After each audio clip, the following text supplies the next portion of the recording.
and does their research. And it's also true finding the right people to do your talking, and I think Pro Manchester today have really done that. They've found the right people to give the right messages, and hopefully you found this of value, and I've not put too much pressure on our next speaker, who's now not looking at me. Okay, that next speaker, it works with some huge brands, the likes of Ralph Lauren, Puma, Metro Bank, Yorkshire Water, and many more. Andy Blenkinsop is the Chief Strategy Officer at Mediaworks, which has been ranked by The Drum as one of the top 5 digital agencies in the UK. Andy works with his clients to help them understand and embrace the latest digital trends so that they can then incorporate them into their marketing strategy. He's here today to talk about maximising customer acquisition strategies by enhancing the customer's journeys. Andy, please, and no pressure.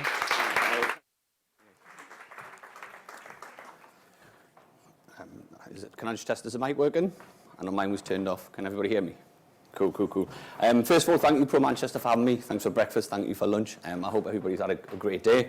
Another picture, 2 title slides. Yeah, so today what we're going to talk about is maximising acquisition by enhancing creativity at all stages of the customer journey. Big subject, only 20 minutes to do it. Acquisition's pretty hard.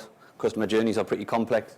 And creativity is pretty broad. But we'll have a good stab at kind of getting through it. So first thing I wanted to kind of cover off is that I think at the minute, customer acquisition is really tough. I think we do face an unprecedented challenge at the minute where we are navigating a very complex digital first landscape. We're still being impacted by effects of the pandemic. There's been political turbulence. We've got global conflict. There's economic uncertainty around inflation rates, cost of living crisis. As much as we aren't in a recession, I think it very much feels like a recession. And amongst all of this, what we're actually trying to do is acquire new customers, whether we are marketing teams and we've been tasked with this, whether we are agencies who are supporting marketing teams or business owners looking to grow. So I think it's pretty tough out there at the minute. It's fair to say that. I think on top of that, the kind of things that we're seeing, there's a few stats I've pulled up here, is that advertising costs are going to continue to rise by about 15%. I think it says up there. Consumers are becoming less trusting in the brands in which they are working with or buying from. Advertising revenue is continuing to grow, which kind of leads on to what we were saying earlier on about actually, the digital space is growing, fantastic, lots of opportunity, but it's really competitive out there at the minute. I think you look at social platforms, the scale of them, but advertisers are everywhere, and I think the number of touch points that customers are seeing across all of these channels is continuing to grow and grow. So it's just getting worse. Businesses are expected to spend over 450 billion on digital advertising, so our investment needs to be bigger, or it needs to work harder if we are limited. And then finally, 50% of retailers say that they are experiencing high levels of customer churn. I think Dan alluded to it, the importance of customer retention. When you've worked so hard to acquire a customer, to then watch it walk out the door or not really kind of stay with the brand for a long period of time is heartbreaking, arguably. So creativity is absolutely crucial in helping us make a difference. I think that when it comes to differentiating your brand, your product, or your service, it's really the difference between standing out, and the guys there just alluded to the importance of creating unique content, engaging content that's going to bring new people into the brand. It's going to help you in that middle of the funnel, the messy middle, as touch points across different channels are increasing. But arguably what we want to do is we want to delight customers, we want to be remembered, and I think creativity can play a huge part in that. So creativity is quite fluffy, I think it's fair to say. I don't know if anybody knows this guy, Mark Ritson, marketer. Anyone follow him? He's one of the most outspoken marketers that you'll ever come across. He writes a column for Marketing Week on a weekly basis, and he will argue with anybody on any podcast that you want to listen to. But for the Effie Awards, for their 50th year anniversary, he was commissioned to carry out a study across all of their campaigns, all of the data points that they'd accrued over 50 years, to understand what actually makes effective marketing or advertising. And it was really exciting if you're a creative director, if you're in the brand industry around creating new brand ideas or campaigns. But the number one biggest multiplier of profit off the back of anything is a big brand. You just are a big brand, you're very known, you've worked very hard over the years to build a big community so people know who you are. But the second biggest thing was creative execution. And that was quite, being honest, I'm a creative director, spent a lot of time in the industry. That was quite surprising, but obviously in a very positive way. So I think when we think it, and we talk about the challenges that we face in terms of investments and budgets, actually every single penny has to count. So we think about where are we going to put our investment, and actually creativity kind of sits at the very top of the bill. So I think actually as marketers, as business owners, it's like, what are we doing? What is our creative strategy when it comes to trying to help a business grow? So customer journeys, just like big caveat, that don't look like that, but it just helps to illustrate what I'm about to kind of go through now. So we know customer journeys are more and more complex, and I think the average touch point when somebody's buying a car is 900, a house is 1400, a holiday is about 1100. So actually, what we really need to do is just analyse the entire journey of any customer, work it out amongst your own businesses, and look at, well, actually, where can creativity help and how can creativity help? So in the top of the funnel, we think raising brand awareness. We've spoke very much around kind of storytelling and how do we kind of align ourselves and the values that we have a business and communicate it with our audience in order to build brand awareness. So what we want to do is create memorable brand experiences, and creativity is really going to help you elevate your brand in this way. We look at attracting attention. I think it's fair to say that across all of the different advertising, billboards, social posts, cut through is really, really important. And a creative campaign is going to be way more memorable. And then finally, emotional connection. When we talk about kind of storytelling and trying to build some form of emotional relationship with a consumer, that's long lasting. I think there was, again, I think it was when the guys were talking on the panel, we spend a lot of time at the very bottom of the funnel, and it's very short term. And if we're not growing the top of the funnel, building long-lasting brand strategy, then we are not going to build those long-term relationships with our consumers or people who buy our businesses. So the emotional connection and creativity is super, super important. A few examples of where that's went well, and I will use big brands because then there's more chance of it landing across so many people. But I think there was a campaign that Jean-Claude Van Damme and Volvo Trucks when he did the splits across a pair of Volvo lorries. That was absolutely unbelievable. 90 million views on YouTube, and it was reported to have generated 120 million at the bottom line. So brand and creativity at the top of the funnel does drive the bottom line, and it does impact profitability. We go down to the middle of the funnel, and how can creativity play a part when it comes to winning the consideration phase? I touched on kind of complex customer journeys and the number of touch points across various different channels. The guy spoke there about what content do you create? Is it long form? Is it short form? Well, arguably it's all of it, right? Because there are so many different touch points that a consumer can have with you as a brand that the creativity, the consistency has to remain across all. So what can creativity do in the middle of the funnel to help you win? It can help enhance engagement. So how do we get people using content in more creative ways? Quizzes, using AR to try on products, improving the in-store experience using digital as well as you would in your e-commerce or retail experience online as well.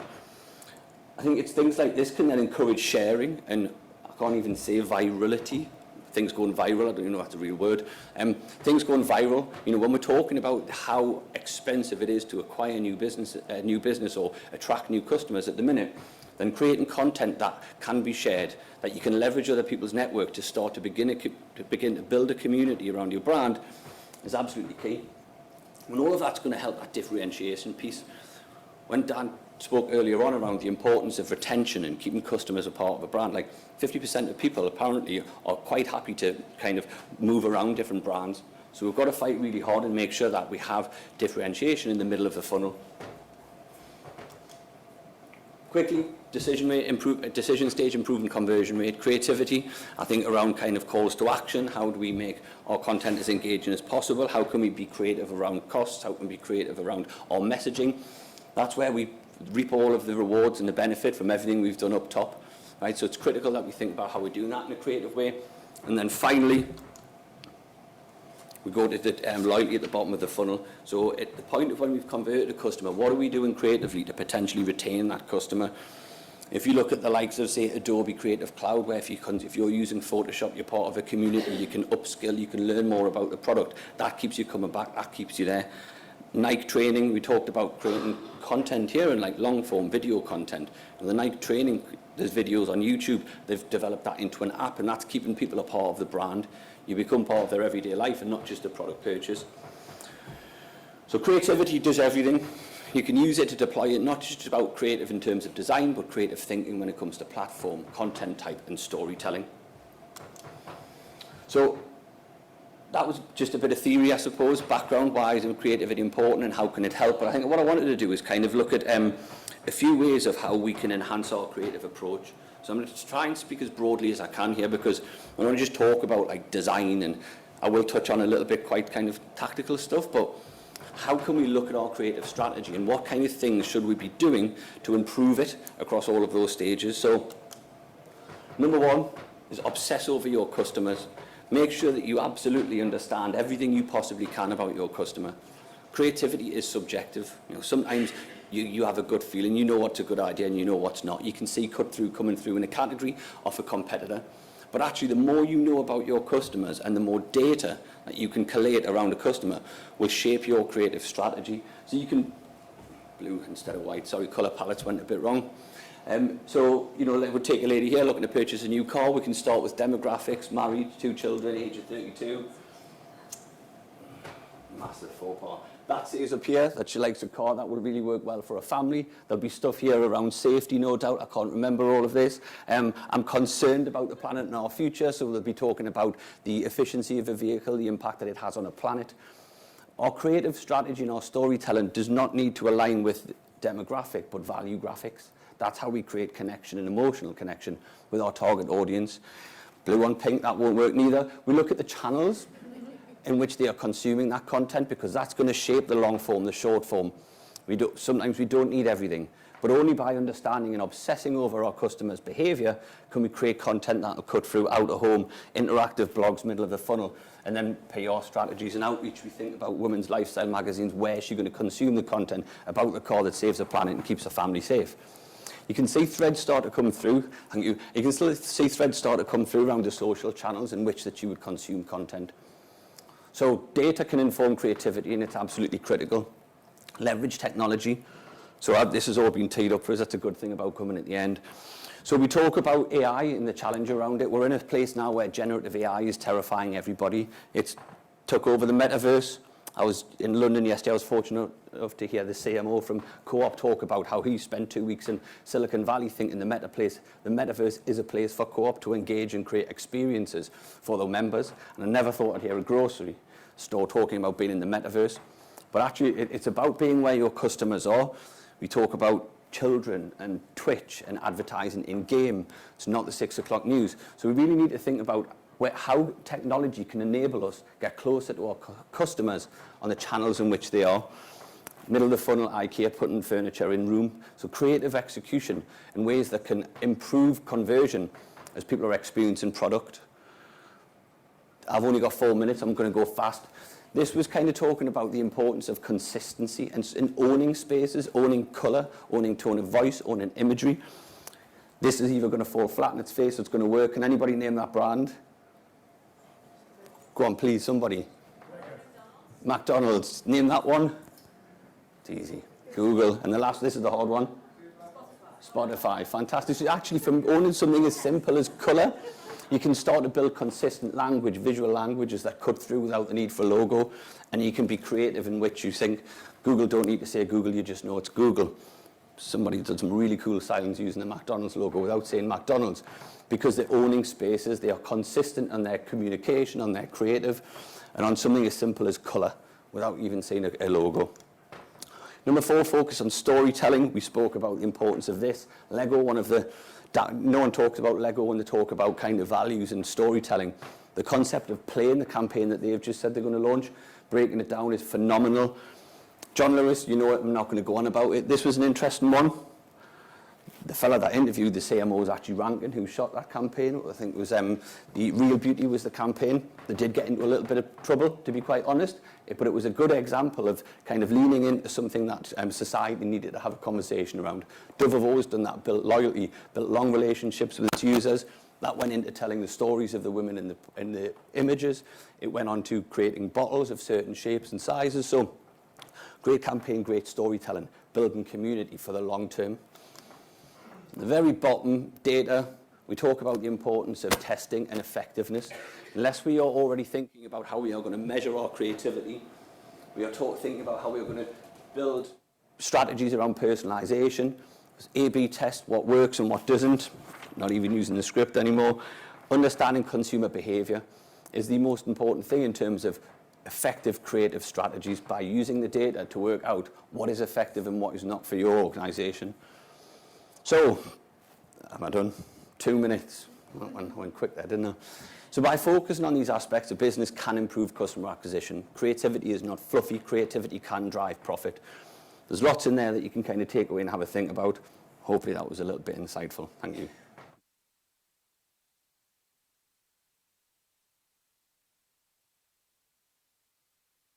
Brilliant. Thank you.